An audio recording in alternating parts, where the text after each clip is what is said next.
Hi hello welcome back to our channel. ఈరోజు సాంబార్ మరియు దొండకాయ ఫ్రై ఎలా చేయాలో చూసేద్దాం.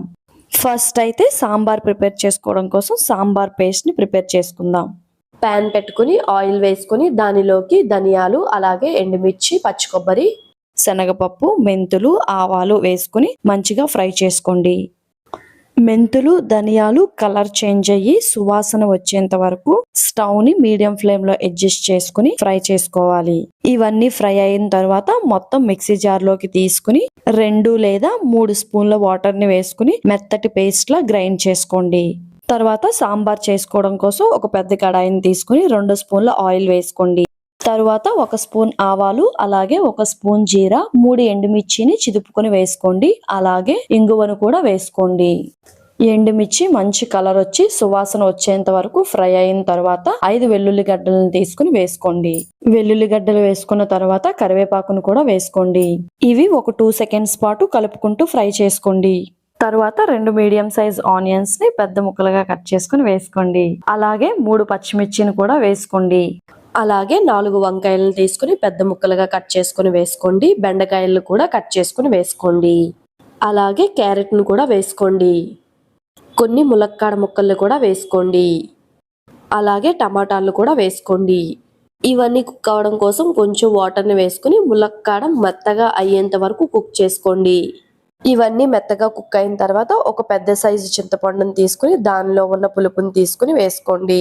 తర్వాత రుచికి సరిపోయేంత ఉప్పుని వేసుకోండి. నేనైతే కల్లుప్పును వేసుకుంటున్నా, మీరు సాల్ట్ కూడా వేసుకోవచ్చు. అలాగే పసుపును కూడా వేసుకోండి. తర్వాత 3 స్పూన్ల కారం వేసుకోండి. చూసారా, ఇలా మరుగుతుంది అన్న టైంలో మీరు ఆల్రెడీ గ్రైండ్ చేసి పెట్టుకున్న సాంబార్ ముద్దను వేసుకోండి.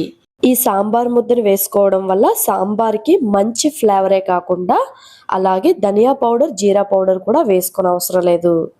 ఇది వేసుకున్న తర్వాత మంచిగా కలుపుకొని అలాగే ఉడికించిన కందిపప్పు ముద్దని కూడా వేసుకోండి. 1 లీటర్ సాంబార్ చేసుకోవటానికి 2 టీ గ్లాసుల కందిపప్పును తీసుకుని ఉడికించుకుంటే సరిపోతుంది. మొత్తం కందిపప్పును వేసుకున్న తర్వాత కరివేపాకు అలాగే కొత్తిమీరను కూడా వేసుకోండి. ఒకసారి బాగా కలుపుకుని మనం ముందు చింతపండు పులుపు వేసుకున్నాం కదా, అది బాగా తక్కువ వేసుకున్నాం కదా, ఇప్పుడు 1 లీటర్ వాటర్ ని యాడ్ చేసుకోండి. వాటర్ వేసుకున్నాక సాల్ట్ సరిపోయిందా లేదా చూసుకుని మళ్ళీ వేసుకోండి. అలాగే కొంచెం బెల్లం ముక్కను కూడా వేసుకోండి. తరువాత సాంబార్ అనేది తిరగబడి మరిగేంత వరకు ఉంచుకుని తర్వాత స్టవ్ ఆఫ్ చేసుకోండి. తరువాత దొండకాయ ఫ్రై కోసం ఒక ప్యాన్ పెట్టుకుని ప్యాన్ లో గుప్పుడు పల్లీలను వేసుకుని ఎర్రగా వచ్చేంత వరకు ఫ్రై చేసుకోండి. తరువాత పల్లీలను వేరే ప్లేట్లోకి ట్రాన్స్ఫర్ చేసుకుని మళ్ళీ అదే ప్యాన్ లో కొంచెం ఆయిల్ వేసుకుని పచ్చి కొబ్బరిని వేసుకుని ఫ్రై చేసుకోండి. పచ్చి కొబ్బరిని ఫ్రై చేసుకునేటప్పుడు పల్లీలు ఫ్రై చేసే ప్యాన్ లో ఫ్రై చేస్తే గనుక మంటను లో ఫ్లేమ్ లో పెట్టుకుని అప్పుడు కొబ్బరిని కలుపుకుంటూ ఫ్రై చేసుకోవాలి. పచ్చి కొబ్బరి అనేది లైట్ గా కలర్ చేంజ్ అయిన తర్వాత ఒక ప్లేట్లోకి తీసుకుని పక్కన పెట్టుకోండి. మీరు దొండకాయ ఫ్రై చేస్తే కనుక ఖచ్చితంగా ఈ పచ్చి కొబ్బరిని ఇలా ఫ్రై చేసి వేసుకోండి. టేస్ట్ మరింత బాగుంటుంది. తర్వాత ఒక కడాయిని పెట్టుకుని దానిలో 2 గరిటెల ఆయిల్ వేసుకుని ఆయిల్ మంచిగా హీట్ అయిన తర్వాత 1 స్పూన్ ఆవాలు వేసుకోండి. ఆవాలు వేసుకున్న తర్వాత జీరాను కూడా వేసుకోండి. ఆవాలు చిటపట్లాడుతూ జీరా కొంచెం కలర్ చేంజ్ అయిన తర్వాత పోపులను వేసుకోండి. తర్వాత 6-7 వెల్లుల్లి గడ్డలు కూడా వేసుకోండి. అలాగే ఎండుమిర్చిని కూడా వేసుకోండి. తర్వాత కరివేపాకును వేసుకోండి. ఈ మొత్తం ఫ్రై అయిన తర్వాత దొండకాయ ముక్కలను వేసుకోండి. మొత్తం దొండకాయ ముక్కలను వేసుకున్న తర్వాత మూత పెట్టుకుని ఒక 15 మినిట్స్ పాటు లో ఫ్లేమ్ లో ఫ్రై అవ్వనివ్వండి. చూసారా, దొండకాయ ముక్కలు అనేవి ఇలా మంచిగా మగ్గిన తర్వాత రుచికి సరిపోయేంత ఉప్పును వేసుకోండి. అలాగే పసుపును కూడా వేసుకోండి. అలాగే 2 స్పూన్ల కారాన్ని వేసుకోండి. కారం వేసుకున్న తర్వాత ఒక్కసారి కలుపుకొని అలాగే 1 స్పూన్ ధనియా పౌడర్ ని కూడా వేసుకోండి. తర్వాత మనం ఆల్రెడీ ఫ్రై చేసి పక్కన పెట్టుకున్నాం కదా పల్లీలు, కొబ్బరి, దాన్ని వేసుకోండి. వేసుకున్నాక మొత్తం ఒకసారి కలుపుకోండి.